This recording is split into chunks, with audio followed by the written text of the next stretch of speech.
बिस्मिल्लाहिर्रहमानिर्रहीम। अस्सलाम वालेकुम वरहमतुल्लाहि वबरकातुहू। इश्क में बेकरारी का इलाज।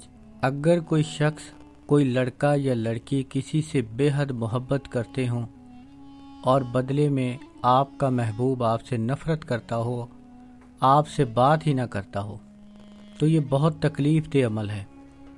अगर कोई शख्स किसी के इश्क में इतना बेकरार हो जाए कि उसको आराम ना मिलता हो, हर वक्त बेचैन, उदास, परेशान रहता हो, रोता रहता हो, नींदें उड़ गई हों, किसी सूरत उसको चैन ना मिले, खाना पीना छोड़ दिया हो, हर वक्त बेचैन हो, तो ऐसे शख्स के लिए ये अमल बहुत ज़बरदस्त है।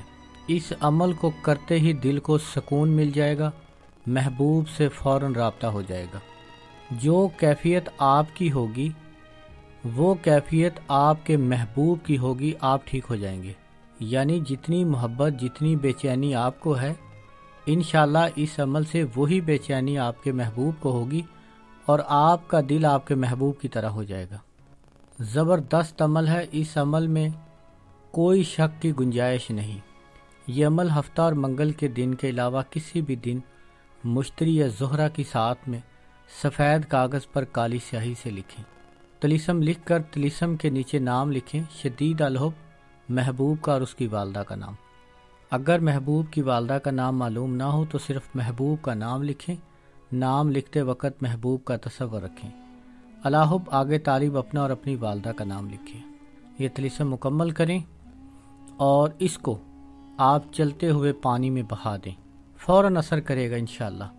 अमल करने से पहले मुंह में कोई मीठी चीज़ रखें, रिजालुल गैब को सलाम करें, अपना हसार करें, उसके बाद ये अमल करें।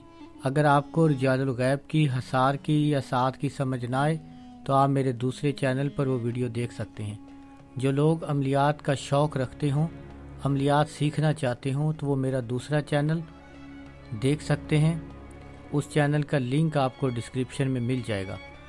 ये अमल नाजायज़ और हराम काम की नीयत से ना करें। अस्सलामु अलैकुम वरहमतुल्लाहि वबरकातुहू।